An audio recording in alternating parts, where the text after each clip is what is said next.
We spend so much time looking forward into the next year, the next milestone, the next achievement, that we rarely pause to look inward. And yet, the direction of our lives isn't determined by what we chase. It's determined by what we believe. We think clarity will come after we succeed, but it's the other way around. Clarity is what creates success. Fulfillment doesn't come from outcomes. It comes from living aligned with our values every single day. The world doesn't need more people doing what's easy. It needs more people doing what's meaningful. We don't get to choose how long we live, but we do get to choose how we live. And that starts by asking better questions, not what do I want to have, but who do I want to become? The future doesn't change because of goals on a vision board. It changes when you take responsibility for your thoughts, your circle, your habits, your purpose. Here are 10 pieces of life advice that won't just inspire you, they'll challenge you to rethink the way you show up every day. It's easy to write a mission statement. It's easy to say you have a why, but the truth is your why doesn't mean anything until it becomes the lens through which you live your life. Many people articulate their purpose like it's a tagline, something impressive to post on a profile or say out loud in a meeting. But purpose is not a headline. It's a compass. And it only becomes real when it shows up in the tough decisions, the daily discipline, and the way you treat people when there's nothing to gain. Living with your why means asking, does this align with what I believe? Not just when it's convenient, but especially when it's not. It means turning down opportunities that look good, but don't feel right. It means being honest about whether the work you're doing still reflects who you are, not just what you've always done. A strong why is not a restriction.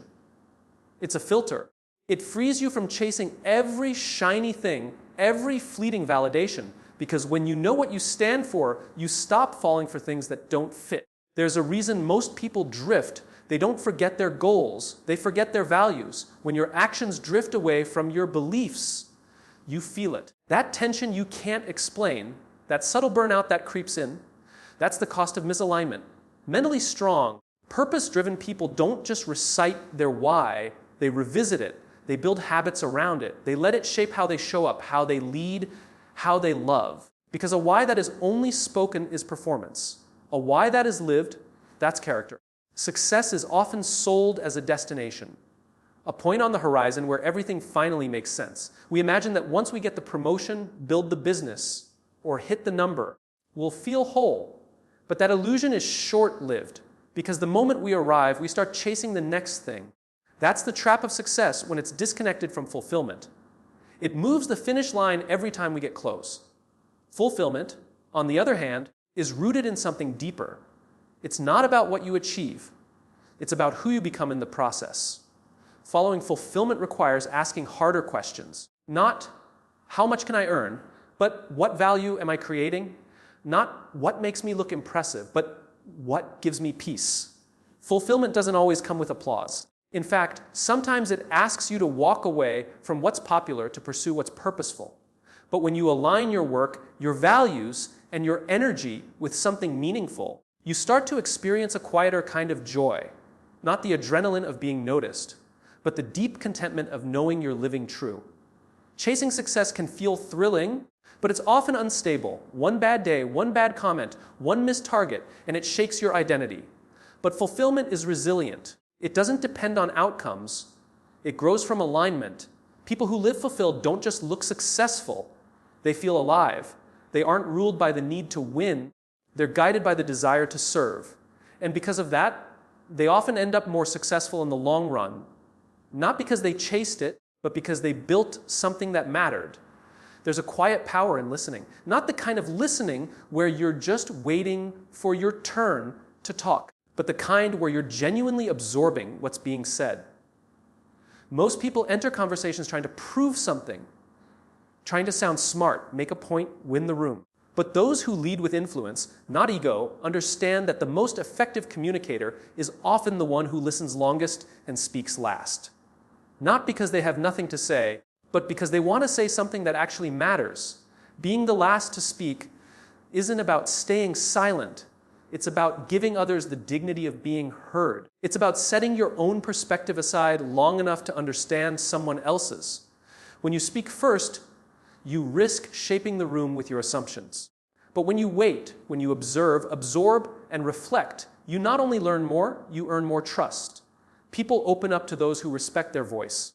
They align with those who make them feel seen. And when you finally do speak, your words carry more weight because they are built on understanding, not assumption. This approach requires humility and patience, two traits that often feel scarce in environments built on speed and competition. But the mentally strong and emotionally intelligent don't rush to fill silence. They embrace it. They use it to create space for dialogue, not dominance. Speaking last isn't a tactic, it's a discipline, a way of saying, what you think matters to me. And in doing so, it shifts the dynamic from one of control to one of connection. Because real leadership, real influence, always begins with listening. We live in a culture obsessed with intensity, viral moments, overnight wins, dramatic transformations. But those peaks rarely last. What truly creates change isn't a single heroic effort. It's the quiet, repeated actions done when no one's watching. Consistency is the force that turns small habits into massive results. It's not as glamorous as intensity. It doesn't get applause. But in the long run, it builds a foundation that intensity can't match. One intense workout won't change your body. One honest conversation won't fix a relationship. Real growth lives in the repetition. Consistency is harder because it requires commitment even when the excitement fades. It shows up in the early mornings, the quiet nights, the in between spaces where progress feels invisible. That's where the mentally strong are different. They don't rely on motivation to act. They rely on rhythm. They understand that success is less about doing everything at once and more about doing the right things often. It's easy to go hard for a day. It's far more powerful to go steady for a year. Those who master consistency are playing the long game. They trust the process even when the results are delayed. They choose routine over rush and process over pressure because they know that being excellent for a moment is not nearly as impactful as being committed over time. And when you build a life around consistency, whether in work, health, or relationships, you begin to realize that real strength doesn't come from how loudly you start, but from how quietly you keep going. In a world that measures success by numbers, income, views, followers, it's easy to overlook the one thing that brings the deepest return: relationships. People often chase status, but at the end of the road, it's not the trophies or transactions that matter. It's the people you traveled with. Mentally strong individuals understand that real wealth isn't built on accomplishments alone, but on connection, trust, and meaningful bonds. When everything else feels uncertain, it's the strength of your relationships that gives you stability. We weren't built to go through life alone. Yet so many grind in isolation, thinking that success means doing it all by yourself. But every great achievement is supported by a network: mentors, friends, partners, collaborators. Strong relationships don't just support your goals, they shape your character. They challenge you to grow, remind you of your values, and ground you when ego tries to pull you off course. The people around you influence the quality of your thoughts, the strength of your beliefs, and even the clarity of your purpose. It's not just about having people around. It's about investing in those relationships. That means choosing presence over performance, listening instead of waiting to speak, offering your time, your attention, your empathy, not just when it's convenient, but when it's needed. ROI isn't always immediate, but over time, the relationships you nurture become the greatest assets in both your personal and professional life. Because at the core of every fulfilling journey is the truth that we rise higher when we rise together. It's easy to judge. We do it without thinking, labeling others based on a glance, a comment, a single mistake. Judgment is fast, but it's also shallow. It shuts the door before the story is told. Curiosity, on the other hand, requires effort. It asks us to slow down, to wonder instead of assume.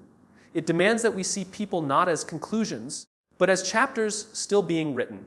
Mentally strong individuals replace judgment with curiosity because they understand that empathy grows where assumptions end. Curiosity is a sign of strength, not softness. It means asking questions like, what might this person be carrying? Or, what led them to think or act this way? It's not about excusing poor behavior, but understanding it before reacting to it. Judgment isolates. It makes others feel small or wrong. But curiosity invites connection. It turns conflict into dialogue and defensiveness into understanding. And most importantly, it helps us grow. When we get curious about others, we also learn more about ourselves, our biases, our triggers, and our values. In leadership, in relationships, in everyday life, curiosity transforms how we interact with the world. Instead of correcting, we explore. Instead of assuming we know, we stay open to learning. This shift doesn't just make us more compassionate, it makes us more effective. Because people don't change when they're judged. They change when they feel seen, heard, and understood. And it all begins with a simple, quiet decision to be curious where others choose to be critical. True leadership isn't about taking the first slice of the pie. It's about making sure everyone else is fed first. That mindset doesn't just belong in the boardroom or on a battlefield. It belongs in life. The people who consistently show up for others, who serve even when it's inconvenient, who put the team, the family, or the community ahead of their own immediate comfort, those are the ones we naturally trust. They lead not because of their title, but because of their character. They create safety, not through control, but through sacrifice. In everyday life, this looks like giving others the benefit of the doubt, taking time to mentor instead of compete, or staying present with someone who needs you even when your own schedule is tight. It's resisting the urge to make things about yourself. It's about asking, what does this person need from me right now, instead of, what can I get from this? Those who live this way build loyalty, not because they demand it, but because they earn it. When people feel that you're willing to put them first, they will walk through fire for you. That's influence you can't fake. But this mindset doesn't mean becoming a martyr. It means being intentional about what kind of energy you bring into every room. Putting others first doesn't mean you come last. It means you understand that serving others lifts everyone, including you. Leaders who eat last aren't weak. They are strong enough to delay gratification, to be generous with their attention, and to lead with humility. They create cultures in families, teams, and friendships where people feel safe, valued, and inspired. And that's a legacy far more powerful than recognition or reward. In the end, the future you want won't be handed to you. It will be shaped by the small, intentional choices you make every single day. Not the loudest moments, but the quietest ones. The way you show up when no one's watching. The way you treat people when you have nothing to gain. The way you lead with purpose, not pressure. What truly changes your life isn't just the information you hear. It's what you choose to embody. Strength isn't in the spotlight. It's in listening when you want to speak. In staying consistent when quitting would be easier. In choosing relationships over ego. In asking why before asking how much. So if you want your future to change, don't chase after someone else's path. Build yours, grounded in purpose, guided by values, and powered by courage. Because in a world obsessed with quick wins, the real revolution is living with intention. And when you do, you won't just change your future, you'll help others change theirs too.